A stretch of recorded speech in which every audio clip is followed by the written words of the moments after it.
गया है कि हृदय जो है वो किसी भी बहुत भावपूर्ण व्यथा को सहता है, कष्ट को सहता है या आनंदित होता है। आप सभी लोग ये बात जानते हैं, है ना। आपने बॉलीवुड की मूवीज में बहुत बार ये गाना सुना होगा कि तुम मेरे दिल में रहते हो, तुम्हें मैंने दिल से निकाल दिया। ऐसी बातें आपने बहुत बार सुनी होगी। तो जाहिर सी बात है कि आज हम लोग उसी विषय में थोड़ा अध्ययन करेंगे।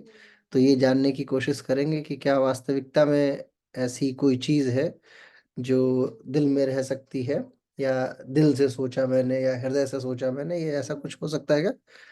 तो आज अंत में हम लोग इसी का उत्तर फाइंड आउट करेंगे कि वास्तविकता में देखा जाए तो ऐसा कुछ नहीं है।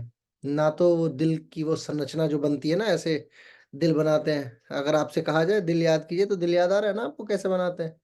हाँ, लाल कलर का स्केच लेके कैसे संरचना बना रहे हैं, इधर से तीर निकल रही है, उधर से पार हो रही है।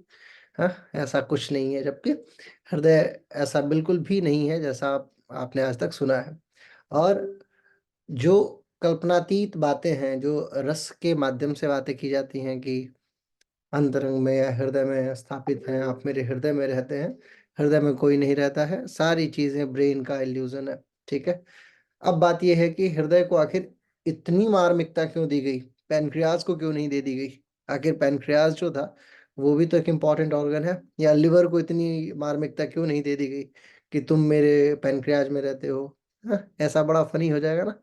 किसी को अगर आप बोले कि तुम मेरे लिवर में रहते हो या किडनी में रहते हो, तो वो बड़ा मतलब ऐसा लगेगा कि या तो ये व्यक्ति आनंद ले रहा है या ये व्यक्ति गाली दे रहा है। हालांकि हृदय में किसी को रखने के बजाय अगर आप लिवर में रखेंगे तो वो ज्यादा फ्रूटफुल होगा, है कि नहीं है। क्योंकि लिवर कई तरीके के कार्य कर सकता है, मल्टीपल कार्य करता है। हृदय का कुल कार्य जीवन में एक ही है, जानते हैं क्या। वो है पंपिंग सेट के तरह काम करना, बस पंप के जैसे कार्य करते रहना। जोर लगा के ढकेलना और जोर लगा के खींच के वापस लाना, किसको, खून को, ब्लड को। अकेला एकमात्र कार्य है। और इतना सेंसिटिव ऑर्गन है कि छोटी छोटी बातों पे पुरुषों में खास करके महिलाओं को ये आशीर्वाद प्राप्त है रोने का। तो जो महिलाएं रोने का गुण धारण करती हैं, उनका हृदय कभी भी आघात नहीं प्राप्त करता, यानी हार्ट अटैक होने की संभावना है तकरीबन 92 से 93% तक समाप्त हो जाती है।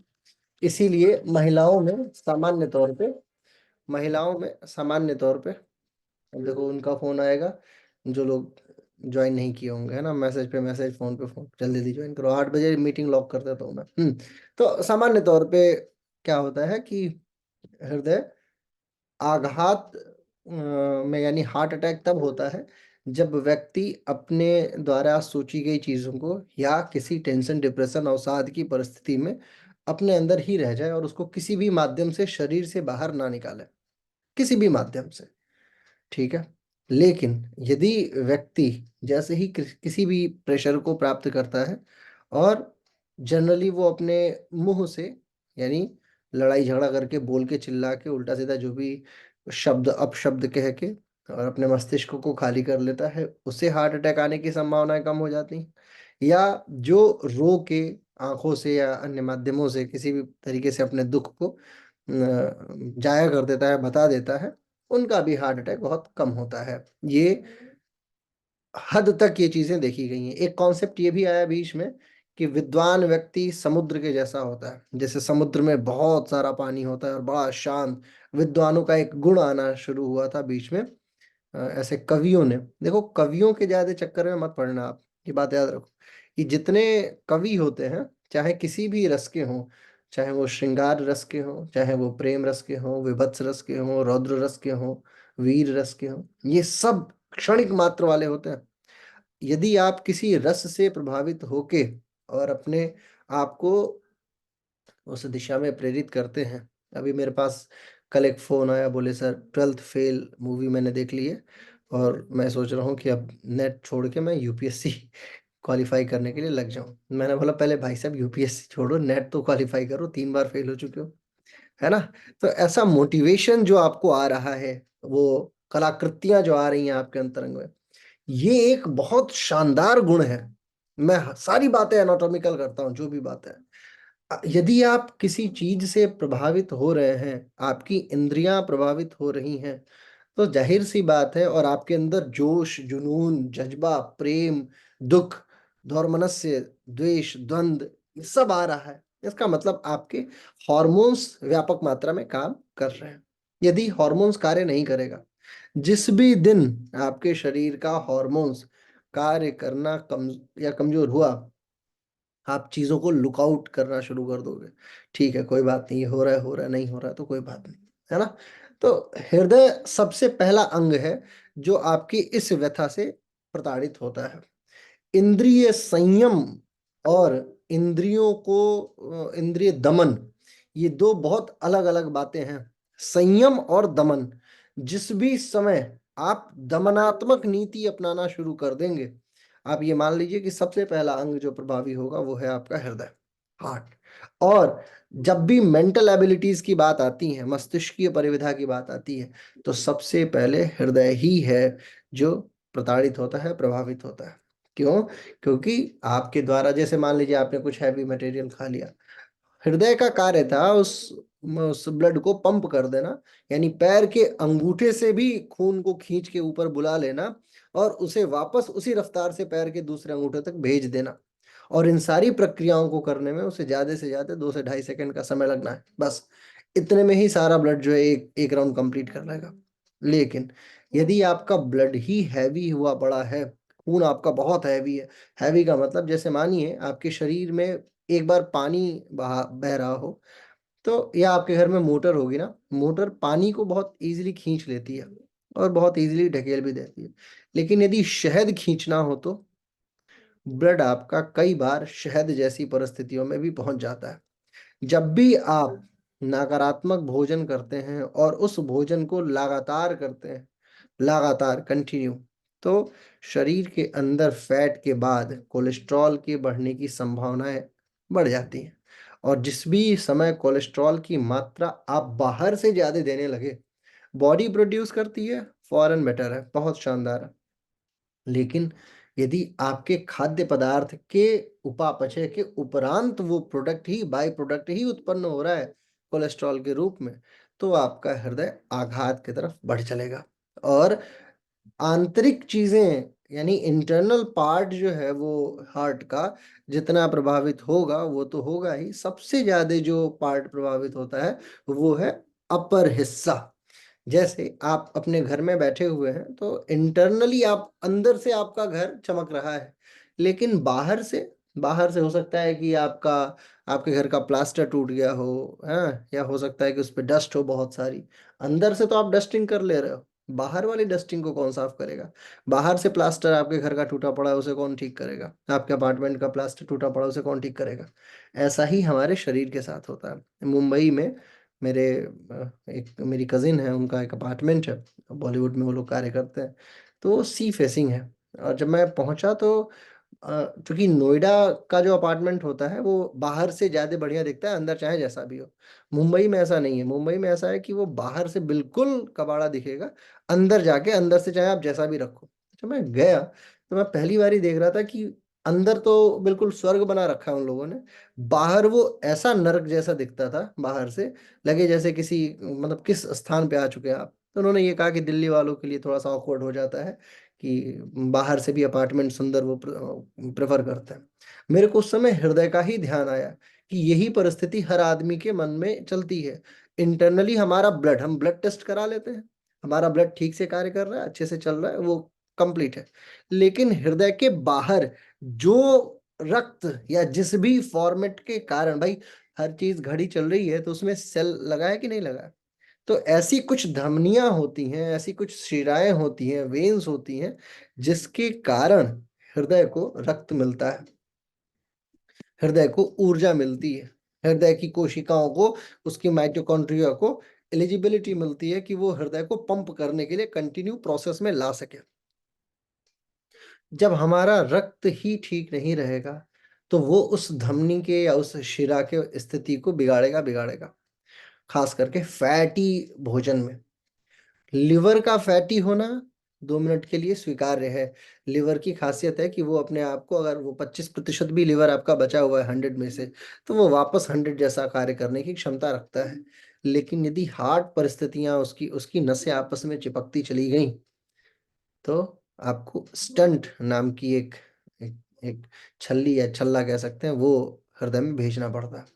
स्टंट का क्या कार्य है? स्टंट का सिर्फ एक एक पतला सा आप मान के चलिए अंगूठी जैसी संरचना होती है, जो थोड़ी सी बड़ी सी होती है, कई बार वो छोटी भी होती है, तो उसे आपके हृदय के उन कोशिकाओं, उन वाहिकाओं तक भेज दिया जाता है, और जो सिर्फ आपके रास्ते को चौड़ा करके रखती है। जैसे आप आपने ये देखा होगा, जो सुरंगें होती हैं, सुरंग जब बनाई जाती है तो आपने देखा ना, ऊपर से दीवार बना दी जाती है ताकि वो पहाड़ नीचे ना बैठे। ठीक इसी तरीके का आपके शरीर में स्टंट डालने की प्रक्रिया निभाई जाती है, जो आपकी दीवार को पिचकने नहीं देती है। और ऐसा 1 बार, 2 बार, 3 बार या 4 बार तक किया जा सकता है। 5वीं बार में आपका बुक होना तय है, यानी आप जय हिंद जय भारत, आपका कल्याणम हो जाएगा। ठीक है। लेकिन योग बहुत शानदार तरीके से हृदय को ठीक रखने की क्षमता निभा सकता है। अन्य जो भी विधाएं हैं, कार्डियोलॉजी के तहत इसका अध्ययन किया जाता है ना। हृदय विज्ञान जो है उसे कार्डियोलॉजी कहा जाता है। कार्डियोलॉजी में सिर्फ हृदय को ध्यान में नहीं रखा जाता है। कार्डियोलॉजी में बहुत सारी चीजें हैं जिसे ध्यान में रखना पड़ता है। पहली चीज है ब्लड का प्रेशर, यानी, और फिर ब्लड की सांद्रता, यानी वो कितना गाढ़ा है। सांद्रता और तनु विलयन होता है, पतलापन और गाढ़ापन ब्लड का। इसके अलावा व्यक्ति की फिजिकल कंडीशन। हम क्या करते हैं, सर में दर्द हुआ, हैवी दवा हमने आमंत्रित कर ली और उसे शरीर में भेज दिया। हमें छींक आ गई तो हम तुरंत दवा ले लेते हैं। थोड़ा भी हैवीनेस आया तो हम दवा ले लेते हैं और उससे अपने शरीर में भेजते हैं। इन सारी दवाओं का, कई सारी दवाओं का बाई प्रोडक्ट जो है, या उसका एडवर्स इफेक्ट कह सकते हैं, वो हृदय को झेलना पड़ता है, और हृदय इन सबसे प्रताड़ित होता है। कुल मिला के बहुत शॉर्ट में यदि मैं इसे प्रिसाइज करूं, तो आप इतना समझिए कि भावनाएं चाहे जैसी भी हों, बाहर जरूर निकालें। यदि एक किसी बड़े अच्छे कवि ने एक बात लिखी है कि जब भी मौका मिले तो हृदय को अपने दोस्तों के साथ खोल लेना चाहिए, नहीं तो औजारों के साथ डॉक्टर खोल देगा। ठीक है।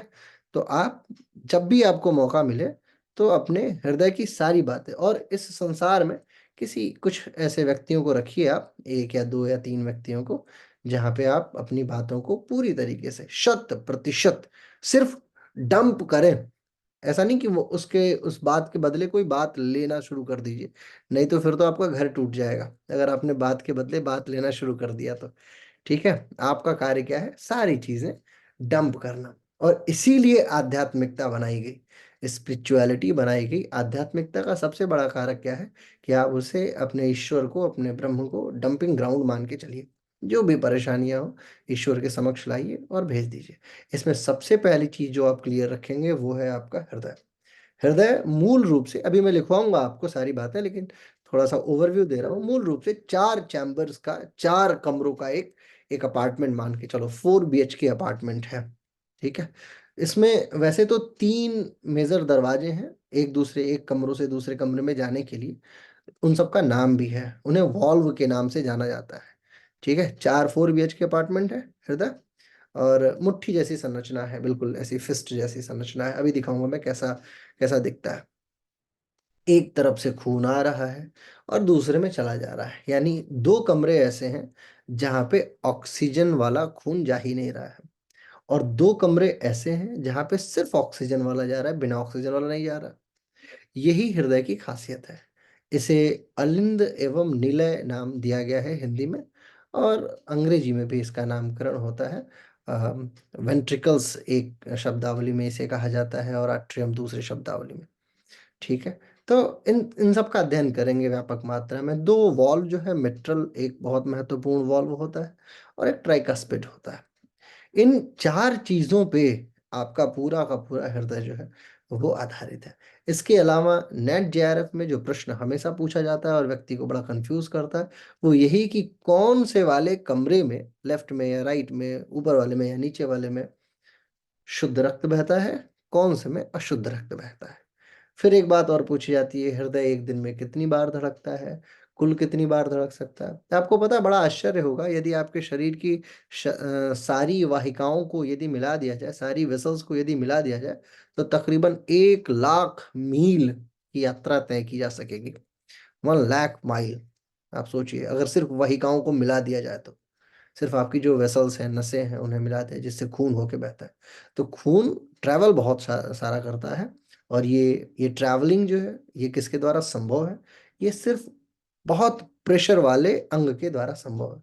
हृदय की एक और खास बात ये है कि ये विशेष प्रकार की मांसपेशियों का गुच्छ है, मान के चलो आप।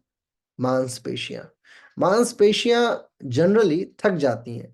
जैसे हम लोग जब छोटे थे तो कक्षा में हमारे अध्यापक जब भी कोई बात उन्हें कष्टकारी लगती थी तो एक सजा देते थे कि लड़कों को मुर्गा बना देते थे। तो लड़के तो आराम से मुर्गा बने रहते थे, लड़कियों को हाथ उठवा दिया जाता था ऐसे।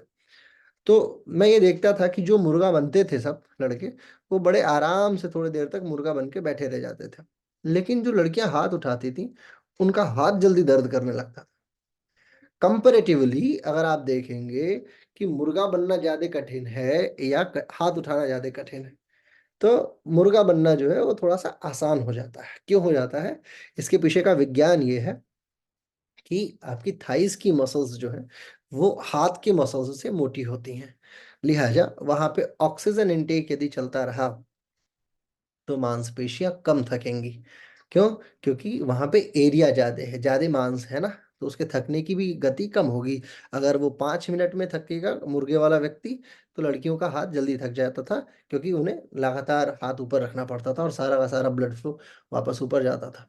ऑक्सीजन की कमी से मांसपेशियां थकती हैं, ये बात आपके काम की है। ऑक्सीजन की कमी से मांसपेशियां शरीर की थक जाती हैं। और जब थकती हैं तो शरीर में एक नया तत्व बनता है जिसे लैक्टिक एसिड के नाम से जाना जाता है। और ये जो लैक्टिक एसिड है ना, यही शरीर की मांसपेशियों को थकाने का कार्य करना शुरू कर देता है। इसीलिए एरोबिक रेस्पिरेशन बड़ा जरूरी माना जाता है, बहुत ज्यादा। कभी भी आपने योगा टीचरों को जनरली सुना होगा, हमेशा ये बात बोलते रहते हैं। उनके मन में बिल्कुल ये बात नहीं होती कि वो क्या बोल रहे हैं, लेकिन ये बोलते ही रहेंगे।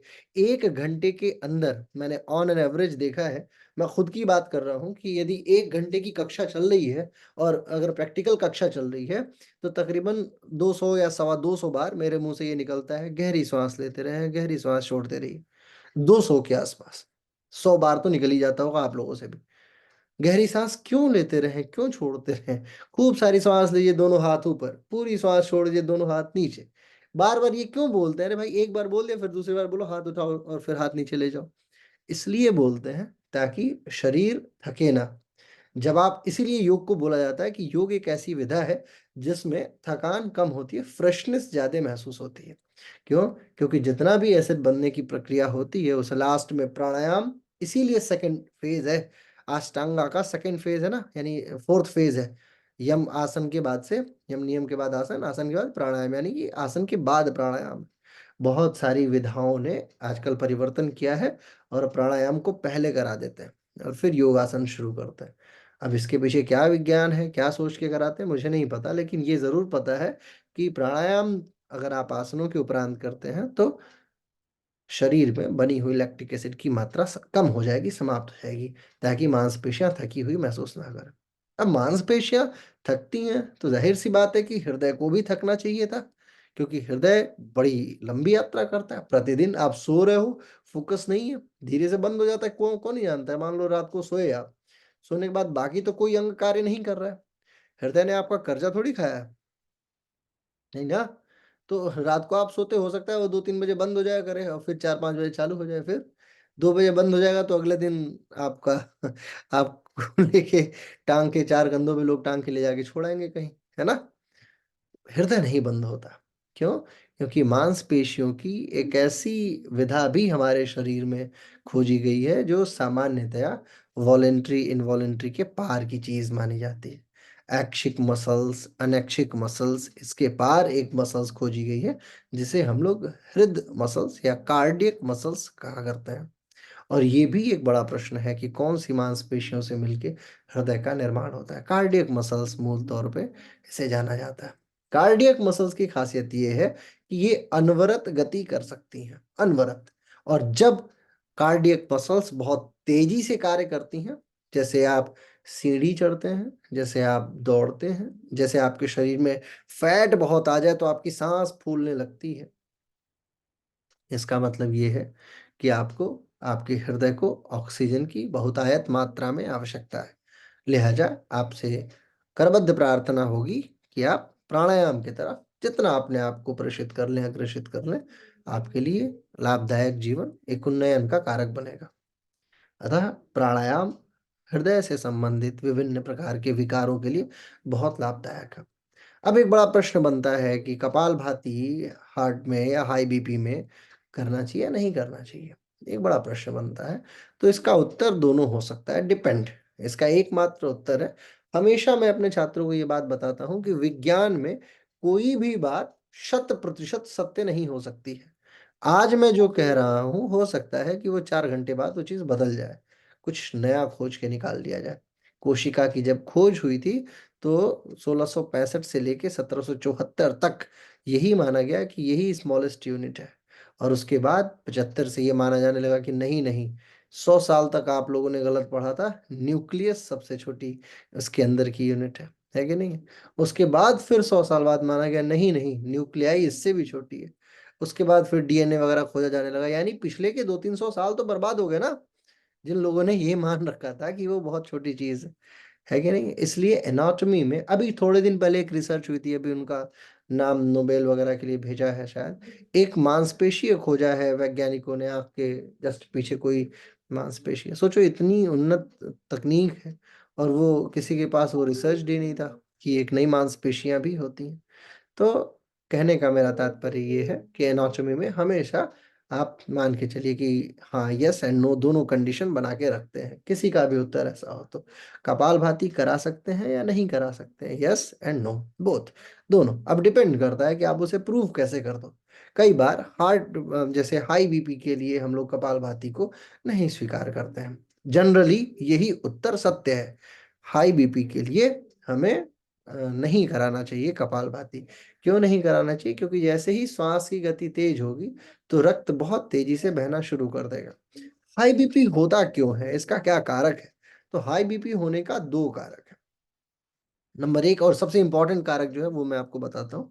पहला कारक तो ये है कि जैसे आप ये मानो कि आपके पास एक पाइपलाइन है और उस पाइपलाइन से होके पानी धीरे धीरे गुजर रहा है, और उसी पाइप से आपको आपकी गाड़ी या कार या मोटरसाइकिल धोनी है, ठीक है। तो आप जब वो पाइप उठाओगे ऊपर तो धीरे धीरे पानी फेंक रहा है, आपको रफ्तार में पानी चाहिए, तो आप क्या करोगे? पाइप को दबाओगे, उसके मुहाने को दबाओगे, उसका आयतन छोटा करोगे। उसका आयतन क्या था, यानी जो एरिया है, जिस सरफेस से पानी निकल रहा है वो एरिया बहुत बड़ा है, आप उसको दबाओगे और वो छोटा हो जाएगा, और छोटा हो जाएगा तो वो रफ्तार में पानी फेंकना शुरू कर देगा। बस यही होता है आपकी धमनियों के साथ, आपकी वाहिकाओं के साथ में, वेसल्स के साथ में।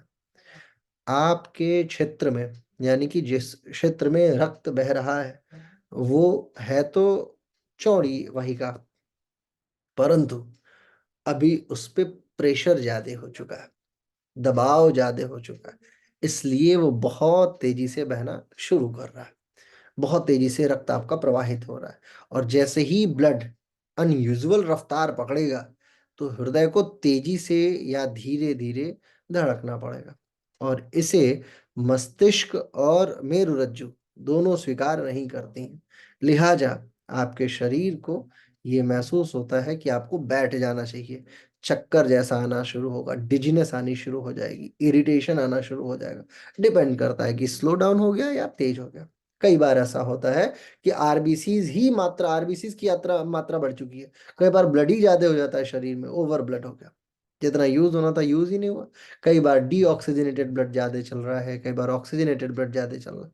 जैसे आप ऊपर पहाड़ों पे जाओगे तो आप यदि प्लेन्स में रहते हो, जमीन पे रहते हो, और आप पहाड़ों में जाओगे रहने के लिए, तो आपका बीपी हाई होना लाजमी है। और वो जो पहाड़ वाला है उसके लिए तो ये सारी चीजें बहुत नॉर्मल है, लेकिन आप जैसे 2 सीढ़ी चढ़ोगे, अभी आप देखो केदारनाथ की यात्रा में कितने लोग मर जाते हैं इस समय, जो भी लोग पैदल चढ़ाई करते हैं, वो जोश जोश में तो चले जाते हैं, लेकिन 12 किलोमीटर बाद, 14 किलोमीटर बाद हालत खराब हो जाती है। तो हृदय इस तरीके से धोखा दे जाता है। लिहाजा आपको क्या करना होगा, एंटीऑक्सीडेंट, बड़ा इंपॉर्टेंट है, एंटीऑक्सीडेंट वाले तत्व लेना चाहिए। एंटीऑक्सीडेंट्स की खासियत ये होती है कि वो आपके मूल रास्ते को, जो भी रास्ता है, जिस रास्ते से, जिस मार्ग से होके रक्त स्रावित हो रहा है, रक्त प्रवाहित हो रहा है, वो मार्ग जो है वो चौड़ा हो जाता है। ये खासियत है। और ये मार्ग कैसे चौड़ा हो जाता है? एंटीऑक्सीडेंट्स का गुण है। एंटीऑक्सीडेंट्स में सबसे बेहतरीन जिस वेजिटेबल का या सपोर्टिव वेजिटेबल का नाम लिया जाता है, वो है लहसुन का, गार्लिक। गार्लिक जो है वो बहुत शानदार एंटीऑक्सीडेंट मानी जाती है। या उसके अन्य कई सारे तत्व, मुझे नहीं पता रिसर्च में और क्या क्या चीजें आएंगी, लेकिन लहसुन के अंदर, गार्लिक के अंदर जो जो तत्व पाए जाते हैं, उसकी खासियत ये है कि वो हैवी या हाई बीपी वालों को इंस्टेंट आराम देती है, तुरंत आराम देती है। अब हाई बीपी के कारण को ढूंढना भी बड़ा जरूरी है। क्यों हो रहा है? हार्ट के कारण से, लिवर के कारण से, मस्तिष्क के कारण से, या किडनी के कारण से, ये भी जानना जरूरी है। यदि किसी हाई बीपी वाले, लगभग 90% केसेस में व्यक्ति को टेंशन, डिप्रेशन, अवसाद, इंसोम्निया, है ना, या ऐसे संबंधित परेशानियां होती हैं। मस्तिष्कीय परेशानियां सामान्यतः शरीर में ज्यादा देखी जाती हैं। अब जब मस्तिष्क से संबंधित परेशानी है, तो उसका इलाज अगेन लेसन ही है, गार्लिक ही है। और दूसरा इलाज है काउंसलिंग। जितना हो सके उस व्यक्ति के दुख को, दर्द को, दौर्मनस्य को, गुस्से को, प्रेम को, सौहार्द को समझने की और उसे बाहर निकालने की कोशिश की जाए। एक और कारण होता है कंटिन्यूअस इरिटेशन। मैंने ये बहुत देखा है, बहुत सारे केसेस में, प्रतिदिन दो चार केस ऐसा आता है जिसमें कुछ ना कुछ नया अनुभव जुड़ जाता है। 12 वर्ष के शुद्ध अध्यापन करियर में मैंने ये अनुभव किया है कि हर वो पुरुष या महिला जो लंबे समय से किसी दुख को सहते हुए आ रही, दुख यानी कि जनरल टॉक्स कह सकते हैं, जैसे नई शादी हुई, अपेक्षाएं बहुत सारी थी परिवार से, और परिवार ठीक नहीं निकला, या सास ससुर का अलग प्रेशर है, या इस तरीके का जो भी हो, वॉट एवर। भारतीय समाज ही नहीं, पूरा विश्व, कई सारे देशों का मैंने भ्रमण किया है, तो मुझे हर जगह ये चीज देखने को मिली है। हर जगह की अपनी परेशानियां हैं। तो जब भी कोई चीजें अंदर आदमी छुपा के रखना शुरू कर देता है या इरिटेट होता है, और वो अपने आप को सामने प्रदर्शित नहीं कर पाता, कह नहीं पाता है, तो वो कालांतर में हैवी दुख का कारक बन जाता है। और फिर व्यक्ति धीरे धीरे हृदय रोग से प्रताड़ित होना शुरू हो जाता है, और कंटिन्यू या तो हाई बीपी या लो बीपी हो जाता है। दूसरा कारण है जिसको जनरली बोला जाता है आंखों से संबंधित परेशानी। लाइट्स को बंद करके, जैसे मान लीजिए अभी मैं क्या स्क्रीन के सामने हूं, है ना, अब जैसे ये लाइट गायब हो गई मेरी, तो मेरे आंखों पे आपकी रोशनी, जो भी लोग व्हाइट बैकग्राउंड में बैठे हैं, सभी के व्हाइट बैकग्राउंड की रोशनी मेरे आंखों को प्रताड़ित करेगी। जिनका बैकग्राउंड येलो है या ब्लू है या अन्य बैकग्राउंड है, उनकी रोशनी तो मेरे को बहुत आरामदेह है, प्रतीत होती है, लेकिन जो भी व्हाइट बैकग्राउंड वाले लोग हैं, सबकी रोशनी मेरी आंखों में चुभेगी। लिहाजा मैंने ऑलरेडी अपने लिए एक सफेद बल्ब जला के मेरे आंखों के सामने रख रखा है, लैंप जला के, ताकि आपकी रोशनी से मेरी आंखें खराब ना हो, क्योंकि दिन में कई घंटे कंप्यूटर पे कार्य करना है। और यदि आंखों में दिक्कत हुई, तो जाहिर सी बात है कि अगेन ये मेरे रक्त प्रवाह को प्रभावित करेगी करेगी सीलियरी मसल से प्रभावित होंगी, जो मस्तिष्क के सर दर्द होना शुरू होगा, और फिर बीपी की परेशानी स्वाभाविक रूप से आ जाएगी। तीसरा कारण होता है थायराइड या थायराइड से संबंधित रोग। ये जनरली महिलाओं में ज्यादा होता है पुरुषों की अपेक्षा, और इसका सबसे बड़ा कारण है दवाइयां जो प्रेगनेंसी के दौरान दी जाती हैं। सबसे बड़ा कारण आजकल क्या है, प्रेगनेंसी के दौरान, है ना, क्या हुआ गोपाल जी? टेस्ट कर रहे हो क्या आपको अपनी आंखों को? गोपाल सोनी जी, हाँ, ठीक है। अच्छा। तो होता क्या है जनरली कि प्रेगनेंसी के दौरान कुछ ऐसी दवाएं दी जाती हैं महिलाओं को, जो ना चाहते हुए भी थायराइड रोग को आमंत्रित कर देती हैं। लिहाजा थायराइड को भी ठीक रखना बड़ा ज़रूरी है। इसके बाद आपका भोज्य पदार्थ, आपकी day to day lifestyle, आपका वर्क शेड्यूल, ये सब आता है और ये आपको फिर प्रताड़ित करता है। इन्हीं सारे कारणों से बीपी शुरू होती है। और बीपी जो है वो हृदय का सबसे पहला और प्यारा रोग है। इसके बाद ही सारे के सारे रोग शुरू होने हो जाते हैं। लिहाजा हमेशा जब भी ब्लड प्रेशर से संबंधित इश्यू आए तो हृदय का भी ध्यान आपको जरूर रखना चाहिए। इतनी सारी बातें हैं, इन्हीं बातों पे आपका पूरा का पूरा नेट जो है वो डन हो जाएगा। मतलब इन्हीं बातों को मैं लिखवा दूंगा तो आप कंप्लीट पूर्ण रूप से ये समझ जाएंगे कि ये आखिर ये पूरा सिस्टम कार्य कैसे करता है। ठीक है। अब मैं आपको थोड़ा सा हृदय जी को दिखा देता हूँ कि ये कायदे से दिखते कैसे हैं। यदि आप महोदय हृदय को, वो वाला हृदय जो आप लोगों ने आज तक सोच रखा था ना कि इस तरीके वाला, जैसे ये वाला जो हृदय होता है, ये सबसे रद्दी संकल्पना है। ऐसा हृदय होता नहीं है। अतः अपने मन से इस बात को निकाल दीजिए कि ऐसा भी कुछ होता है। अब हम लोग चलेंगे वास्तविक हृदय के तरफ। YouTube पे एक वीडियो है, आप चाहें तो इसको एक्सेस कर सकते हैं। जब भी आपको मौका मिले तो आप ये जरूर देखिएगा। कुछ इस तरीके का हृदय होता है। ये देखो, देख रहे हो आप ऊपर ये नीले रंग में आपको कुछ दिख रहा है। मैं इन्हीं की बात कर रहा था। ये जो बाहरी अपार्टमेंट है आपका और ये बाहरी दीवारें हैं ना, देख रहे हो, ये वहिकाएं हैं। इन्हीं में इशू होता है जिसके कारण से कोलेस्ट्रॉल का कोलेस्ट्रम जो है वो परेशान करना शुरू करता है और फिर व्यक्ति को हार्ट अटैक नाम का एक प्यारा सा रोग हो जाता है। और फिर वो रोग नहीं रह जाता, आदमी ही समाप्त हो जाता है। अंदर से यदि मैं हृदय को थोड़ा सा बीच में से फाड़ दूं तो कुछ इस तरीके की संरचना आपके सामने निकल के आ जाएगी। ये है आपका प्यारा हृदय। ऊपर वाले को सुपीरियर वेना कवा, नीचे वाले को इंफीरियर वेना कवा कहा जाता है। ये है आपका ट्राइकस्पिड वॉल्व, ये है मिट्रल वॉल्व। इन्हीं दो वॉल्व से सारा खेल होता है। कमरा नंबर 1 यानी 1 BHK, इधर 2 BHK, इधर 3 BHK, इधर 4 BHK। और ये है रास्ता। इधर से क्या है, पूरे शरीर से खून जो है वो आपका इधर से आया और वापस इधर से कहाँ चला गया, छाती में, लंग्स में चला गया आपके। और फिर वापस इस मार्ग से होते हुए लंग्स से वापस आ गया और इधर से होते हुए शरीर में वापस चला गया। यही प्रक्रिया है। अभी आप इसको और एनिमेशन से समझेंगे तो समझ जाएंगे। एक चिपकता है तो दूसरा खुलता है। एक इसी को लप डप, वॉइस इसका क्या नाम है, लप एंड डप। ये नाम याद रखिएगा, लप डप ही इसको बोलते ही है। ठीक है। ऊपर वाले को आर्ट्रियम्स बोला जाता है, ऊपरी वाले को, और नीचे वाले को वेंट्रिकल नाम से भी जाना जाता है।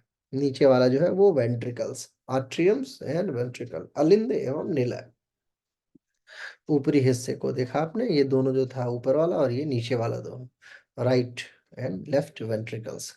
अब एक बात ये याद रखिए, जैसे क्या है, लेफ्ट के दोनों में, ठीक है, लेफ्ट का मतलब हो गया लेफ्ट का दोनों आर्ट्रियम या वेंट्रिकल्स, इन दोनों में शुद्ध यानी कि ऑक्सीजनेटेड शुद्ध रक्त का क्या मतलब है, शुद्ध रक्त का मतलब होता है वह खून जिसके अंदर ऑक्सीजन की पर्याप्त मात्रा उपस्थित है, वो शुद्ध माना जाता है। और अशुद्ध क्या है, जिसके अंदर ऑक्सीजन की मात्रा बहुत कम रह गई है, वो अशुद्ध माना जाता है। ये हालांकि ऐसी मतलब हिंदी शब्दावली में ऐसी परिभाषा नहीं होनी चाहिए, परंतु ये हम एनाटॉमी के कारण से स्वीकार करते हैं शुद्धता और अशुद्धता के रूप में। Ventricles and atrium. अब देखिए ऊपर वाला जो मैंने आपको अभी बताया, सुपीरियर वेना कवा और इंफीरियर वेना कवा, ये प्रक्रिया लगातार चलती है। शरीर से रक्त आ रहा है और ये आपके आर्ट्रियम वेंट्रिकल्स की तरफ हो रहा है। ये वेंट्रिकल्स हैं दोनों। इसके उपरांत ट्राइकस्पिड वाल्व से होते हुए ये पहुंच जाता है कहाँ, लंग्स में। और फिर लंग्स यानी आपके फेफड़ों में, फेफड़ों से ऑक्सीजन प्राप्त करता है और वापस आपके पल्मोनरी वेन्स से होते हुए आपके इस हिस्से में यानी शुद्ध वाले जो हिस्से में है, ये प्रवेश कर जाता है। इसी प्रक्रिया को पूरी तरीके से हृदय का कार्य करना कहते हैं। ठीक है। रहा है। इतना सा ही है, ये सारा का सारा जो सिस्टम है इसमें हृदय में, वो इसी तरीके से कार्य करता है। अब ये है कि किस तरीके से कोलेस्ट्रॉल कार्य करता है, तो वो भी मैं दिखाता हूँ। एक सेकंड दीजिए, एक और वीडियो मैं आपके सामने प्रस्तुत करता हूँ।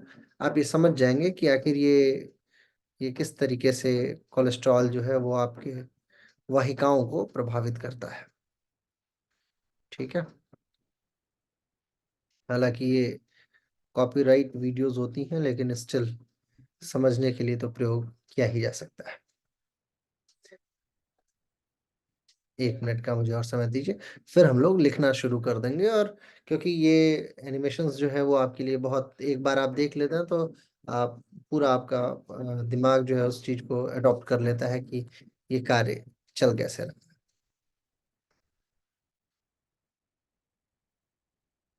अब आप देखिए, चलिए, स्क्रीन दिख रही है ना मेरी? सैंपल यूज ओनली लिखा हुआ, ये है आपका हृदय जो पंप हो रहा है। और मैं इसकी बात कर रहा था, ये जो ऊपरी वाहिकाएं हैं, देख रहे हैं ना आपकी ऊपरी वाहिकाएं, इन्हीं को कोरोनरी आर्टरीज कहा जाता है।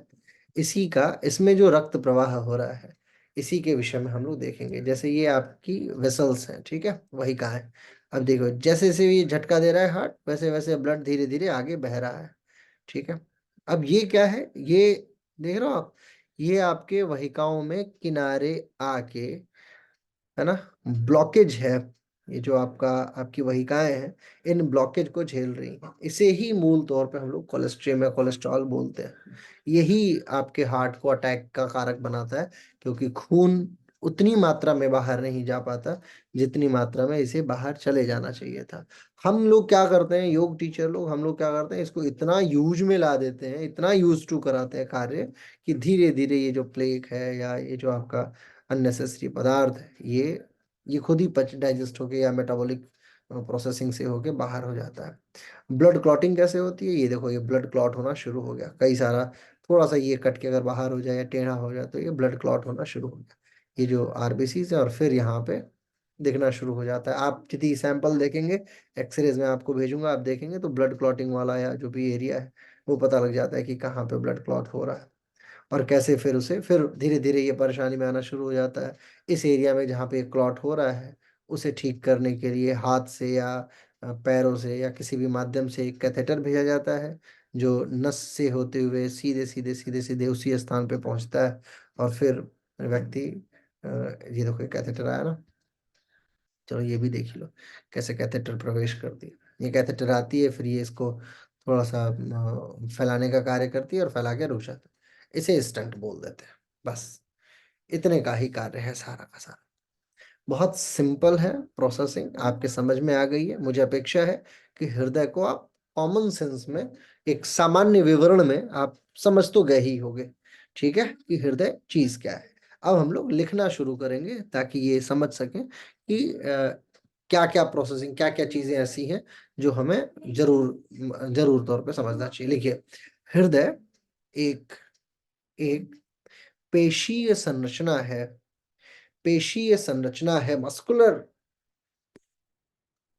अंग है, संरचना है, जो जो कार्डियक मसल्स से बनी है, जो कार्डियक मसल्स से बनी है। इसके टिश्यूज, इसके इसमें प्रयुक्त टिश्यूज सिर्फ हृदय में ही पाए भी जाते हैं।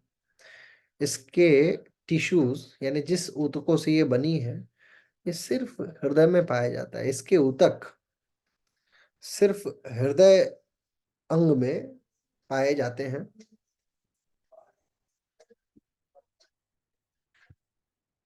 औसत में, औसतन, या लिखिए एवरेज, ऑन एन एवरेज या औसतन, मानव का हृदय, स्वाति जी सो के नहीं लिखते, मानव का हृदय 72 बार धड़कता है। 1 मिनट में 72 बार धड़कता है। 1 मिनट में, सोना हुआ करो, बंद कर लिया करो कैमरा, आराम से सो के लिखो, है ना, बहुत सारे लोगों का बंद है। हाँ, कोई बात नहीं। 72 बार धड़कता है, जो एक जीवन में, यदि 65 वर्ष या 66 वर्ष जीवन माना जाए, तो एक जीवन में 2.5 अरब बार धड़कता है। 2.5 अरब, 2.5 अरब बार धड़कता है। मनुष्य का हृदय एक बार में, एक बार में, मनुष्य का हृदय एक बार में 70 मिलीलीटर रक्त पंप करता है। ये वो डेटाबेस है जिसको नेट सीधे तौर पे पूछ देता है। 70 बार पंप करता है, 70 मिलीलीटर पंप करता है। यदि एक दिन में देखें, यदि एक दिन में देखें तो तकरीबन 7600 लीटर बार पंपिंग हो गई। अब ये मत सोच लेना कि शरीर में 7600 लीटर खून कहाँ से आ गया, है ना। वो खून आपका 4 ही 5 लीटर है, उसको इतनी बार पंप कर दिया कि यदि 7600 लीटर होता तो उससे 7600 बार वो मतलब वो पंप कर जाता। तो देखिए एक दिन में तकरीबन 7600 लीटर बार पंप करने के बराबर है। और पूरे जीवन में, पूरे जीवन में तकरीबन 200 मिलियन लीटर खून पंप कर देता है। 200 मिलियन लीटर ब्लड पंप कर देता है। आगे लिखिए। भ्रूण अवस्था में, भ्रूण अवस्था में हृदय, हृदय सामान्य से तेज धड़कता है। और इसी पे डॉक्टर साहब को डरा देते हैं, जो बहुत बिजनेस ओरिएंटेड है। आजकल तो ऐसे बेचारे डॉक्टर भी बड़े अच्छे आने लगे हैं, लेकिन फिर भी आपको पता ही है हर समाज में कुछ ना कुछ काल नेमी जरूर होते हैं। हम लोग के योग समाज में भी जरूर होंगे काल नेमी लोग, है ना, जिन्हें आना आता जाना कुछ भी नहीं है और 10,000 रुपये फीस ले लेनी है योगा क्लास की। ऐसे भी बहुत सारे काल नेमी है कि नहीं। तो ऐसे ही कुछ डॉक्टर्स ऐसे होते हैं जो जनरली प्रेगनेंसी में दिखा देते हैं कि अरे आपके बच्चे का तो हार्ट बीट 150 पहुंच गया, 140 पहुंच गया। तो आप सोचते हो कि यार मेरा तो 110 जाता है तो हालत खराब हो जाती है, मेरे बच्चे का 140। अरे डॉक्टर साहब जल्दी सिजेरियन पे पहुंचिए, नहीं तो ये तो गया अंदर ही रह जाएगा ही, है ना। जबकि ऐसा नहीं होता। प्रेगनेंसी में हार्ट बीट इन जनरल तेज होती है। जो भ्रूण में जो बच्चा है उसकी हार्ट बीट जो है वो बहुत तेज होती है। आगे लिखिए। हृदय में, हृदय में अलिंद एवं निलय नामक संरचना पाई जाती है। अलिंद एवं निलय नामक संरचना पाई जाती है। आगे लिखिए। इन्हें वेंट्रिकल्स, अट्रियम एवं वेंट्रिकल्स नाम से जाना जाता है। अट्रियम एवं वेंट्रिकल नाम से जाना जाता है। अट्रियम एवं वेंट्रिकल नाम से जाना जाता है। आगे लिखिए। राइट एट्रियम एवं राइट वेंट्रिकल्स में, राइट एट्रियम एवं राइट वेंट्रिकल्स में ऑक्सीजन विहीन रक्त होता है। ऑक्सीजन विहीन रक्त होता है। वहीं लेफ्ट वाले एट्रियम एवं वेंट्रिकल्स में ऑक्सीजन युक्त रक्त होता है। ऑक्सीजन युक्त रक्त होता है।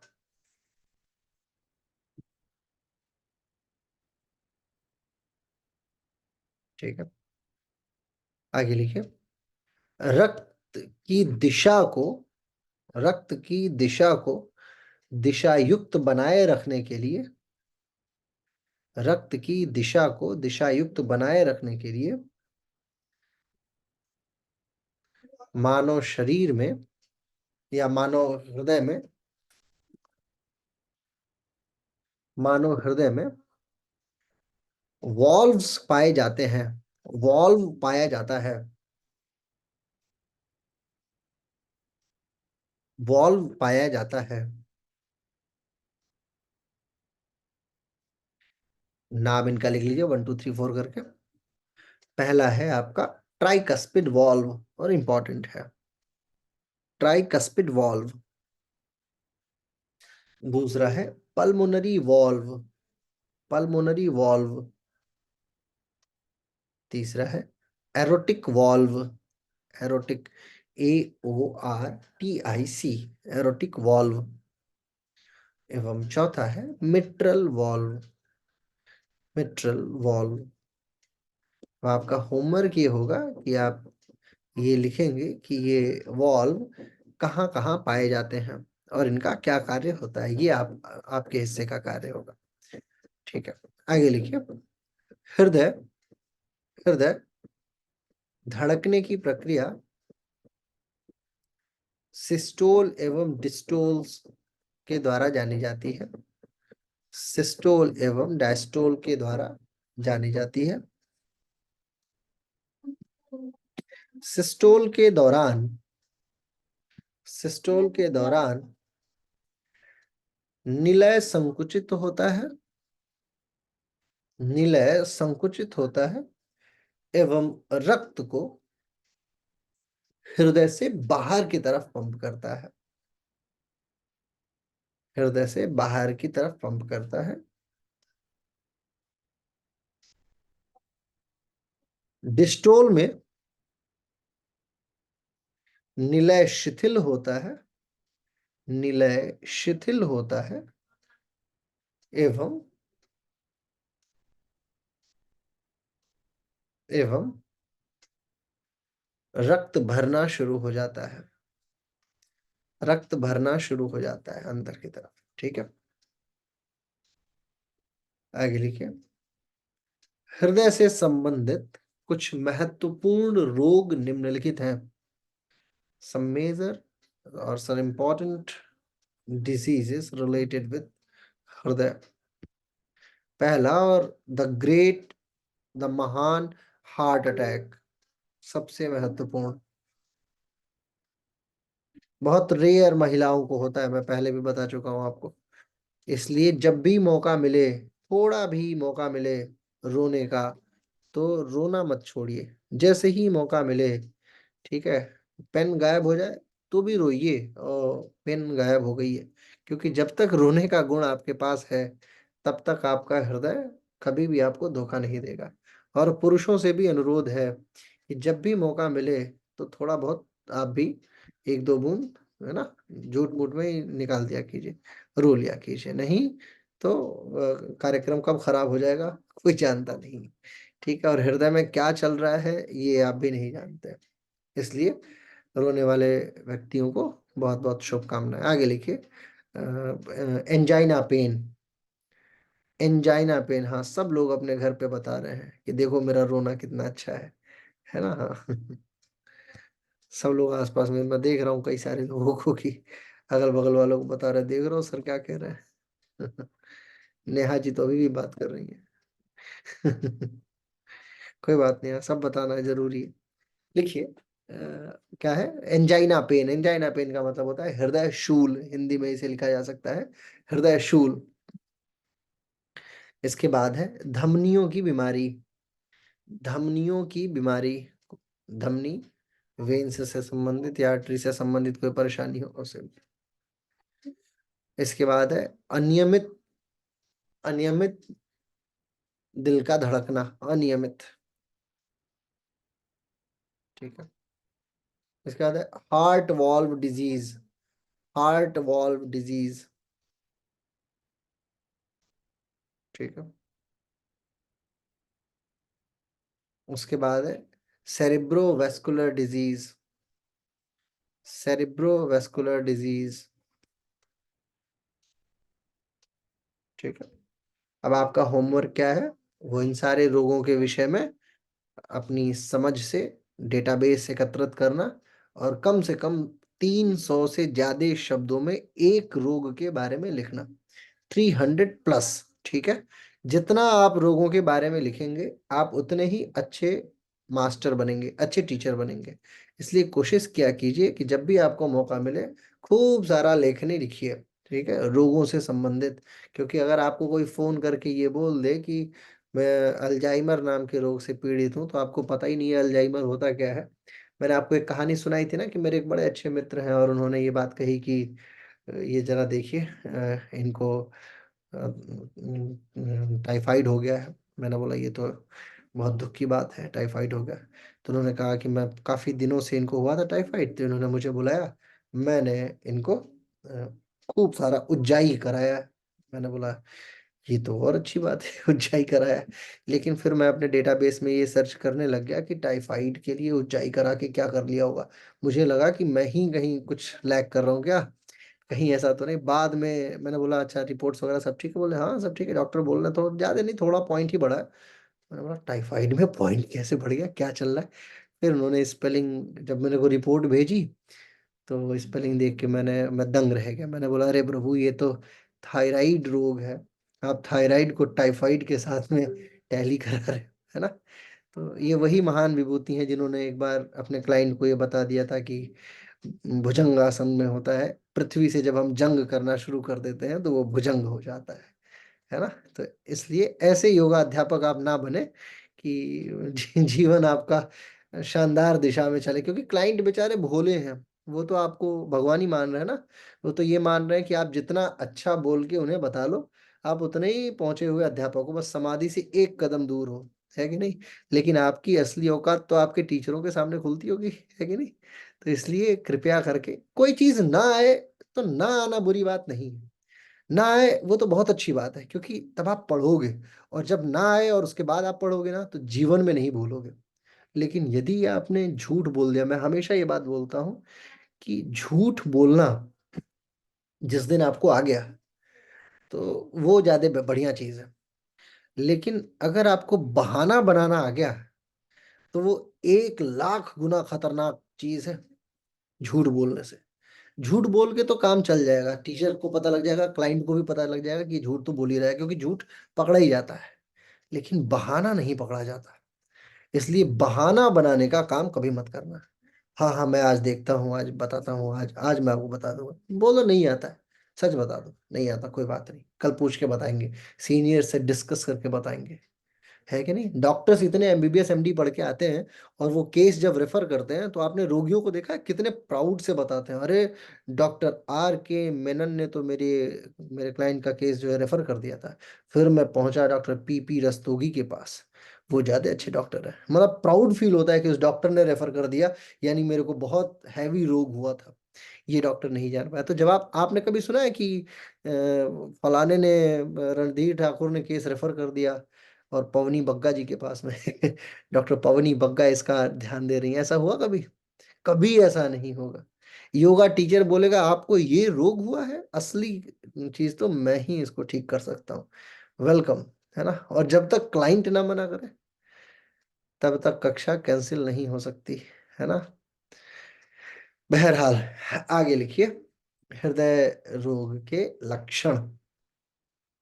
इसलिए आपसे मैं बताना चाह रहा हूँ कि जब भी मौका मिले, कोई केस ना समझ में आए तो उसको ट्रांसफर करना सीखिए, रेफर करना सीखिए, क्लाइंट से समय लेना सीखिए, सीनियर्स के साथ डिस्कस करना सीखिए, रिपोर्ट एनालिसिस करना सीखिए, रिपोर्ट को स्वीकार करना सीखिए, अपने पास डेटाबेस बनाना सीखिए, सारे क्लाइंटों का पुराना से पुराना रिपोर्ट का वो हो आपके पास, है ना। सब कुछ मतलब ऐसा लगे कि आप झोला छाप नहीं है ना। योगा में भी झोला छाप योगा वाले होते हैं ना, 3 महीना कोर्स वाले, 6 महीने कोर्स वाले, तो ये ना हो, थोड़ा थोड़ा लगे कि आपके पास कुछ तो है। आगे लिखिए, हृदय रोग के लक्षण। पहला लक्षण है क्या? सबसे पहला है कि भारीपन। अच्छा ये तो लिखवाने की जरूरत नहीं है ना कि ये लेफ्ट साइड में होता है, यहाँ पे पता लगे किसी को यही ना पता हो कि सर ये हृदय होता कहाँ है ना। एक डायलॉग इस पे हमेशा याद कराने के लिए मैं बोल देता हूँ, और इस बार भी बोल देता हूँ इस बैच में भी, कि किसी बड़े अच्छे कवि ने लिखा है कि हृदय होता लेफ्ट साइड में है, फैसले हमेशा राइट लेता है। ये डायलॉग नहीं भूलेगा आपको, है ना तो हृदय हमेशा होता, मतलब होता लेफ्ट साइड में, फैसले राइट लेता है। तो ये याद रखना, अब ऐसा मत कर देना कि हृदय होता राइट साइड में, हमेशा फैसले लेफ्ट लेता है, ऐसा नहीं होता। ठीक है, सही फैसले लेता है हृदय, ऐसा माना जाता है। बहरहाल आगे, सबसे पहले क्या, भारीपन, हैवीनेस। ठीक है। दूसरा क्या होता है, सांस फूलना बहुत शानदार एक पिन पॉइंट मान के चलो आप, जब सांस फूलने लग जाए तो हृदय आपका, या हृदय के परिवार का कोई, हृदय के परिवार के दो ही तीन अंग हैं। लंग्स है हृदय के बराबर का, हृदय के बराबर का आप मानो लिवर है हृदय की फैमिली का कार्य करने वाला। यानी यदि तीन चार मेजर अंग परेशान होंगे तो आपकी सांस फूलनी शुरू है। लिवर भी बेकार हुआ तो भी सांस फूलेगी, लंग्स में दिक्कत है तो भी सांस फूलेगी, वजन बहुत ज्यादा है तो फूलेगी फूलेगी, बाकी हार्ट में परेशानी है तो भी सांस फूलनी शुरू हो जाएगी। इसके बाद है चक्कर आना, पसीना आना, अतिशय मात्रा में पसीना आना, अननेसेसरी स्थानों पे सूजन हो जाना, शरीर के किसी भी हिस्से में सूजन हो जाना, खास करके पैर का जो पंजा है उसके ऊपर खूब सारी सूजन, है ना। अब ये ठंड में जिसकी उंगलियां फूल जाती हैं वो भी, उनसे भी अनुरोध है कृपया करके अपने रक्त का ध्यान रखें, ब्लड का। ठीक है, ब्लड में अगर इश्यू है तो उंगली फूलेगी फूलेगी जब तक, क्योंकि रक्त का स्वच्छ होना साफ होना बहुत जरूरी है। और ऐसे जिनकी उंगलियां फूलती हैं इनके लिए गर्मी का सीजन बहुत लाभकारी है। 1 से 2 गर्मी आप ट्राई कीजिए लौकी का जूस, वो आपको सेटल कर देगा, ठीक कर देगा। ठीक है। इसके अलावा है बहुत बार बार कफ, स्नीज, खांसी आना, ठीक है, पीठ में दर्द होना इत्यादि। अब क्या क्या चीजें प्रभावित करती हैं, सबसे ज्यादा जो प्रभावित करती है वो है चिंता, माने हृदय को प्रभावित करने वाले बाह्य कारक। चिंता नंबर 1। नंबर 2 पे है धूम्रपान, धूम्रपान हो, धूम्र तंबाकू हो, धूम्र गांजा अफीम हो, धूम्र शराब हो, कोई भी धूम्र ना हो, ठीक है, नहीं तो धूम्र का फिर बड़ा गर्क हो जाएगा आपके शरीर का, इसलिए धूम्र कुछ भी ना करें, ठीक है। धूम्रपान, धूम्र तंबाकू कुछ भी, ठीक। अतिशय मात्रा में स्टिंग या क्या क्या आता है ये सब पीते हो एनर्जी के लिए, स्टिंग का प्रचार आपने देखा? मैं देखा एक दिन ऐड देख रहा था क्या, कि वो उसको तारा अच्छा लगता है नायिका को, और वो नायक को बोलती है कि वो तारा कितना अच्छा है, तो वो स्टिंग पीता है और तारा तोड़ के लाता है विद इन सेकेंड, समझे। इतने में हृदय आपका हार्ट अटैक किस दिशा में पहुंचोगे उसकी कल्पना नहीं है। इसलिए कृपया करके ऐसे कोई भी पेय पदार्थ, क्योंकि ये रिकॉर्डेड है तो मैं किसी पेय पदार्थ को नहीं बुरा नहीं कह रहा हूँ, ऑलरेडी मेरे पे 2-3 केस चलते हैं इसी चक्कर में, ठीक है, कॉपीराइट एक्ट के। इसलिए मैं पहले ही बता रहा हूँ कि मैं किसी ऐड को बुरा नहीं कह रहा हूँ, आपको जो करना है करो, तारा क्या ब्रह्मांड ही तोड़ लो। मैं ये कहना चाह रहा हूँ देवियों सज्जनों की, कभी भी ऐसे पेय पदार्थ जो आपको अतिशय मात्रा में कैफीन या बहुत ऊर्जादायी होने का परिचायक प्रदर्शित करते हो उन्हें ना लेवें, क्योंकि वो आपके हृदय के लिए घातक हो सकते हैं, हार्ट के लिए घातक हो सकता है।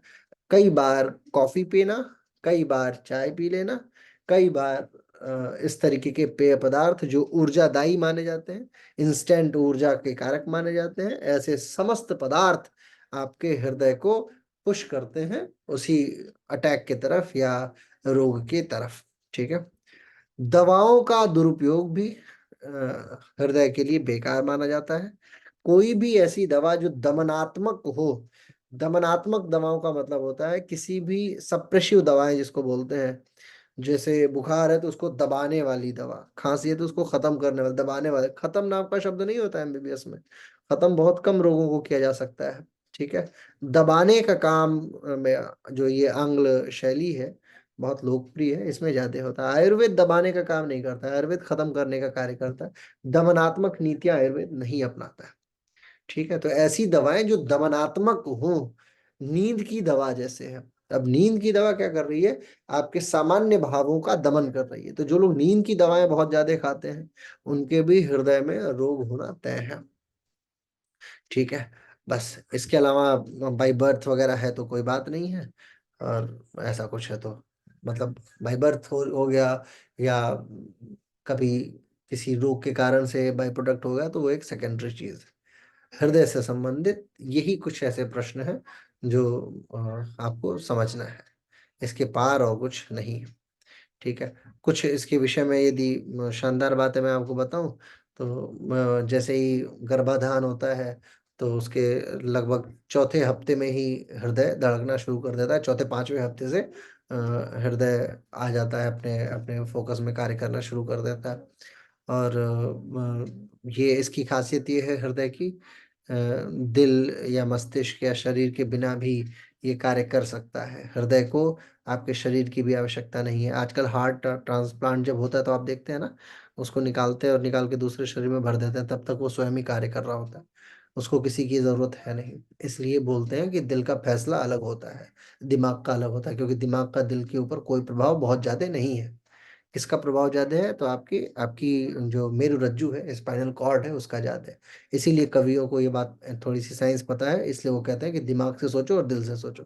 क्योंकि दिमाग का प्रभाव आपके हर अंग पे है, सारे अंगों पे, हाथ, आँख, नाक, कान, मुँह, गला, गर्दन, हर जगह। लेकिन हृदय पे दिमाग का सीधा प्रभाव नहीं है।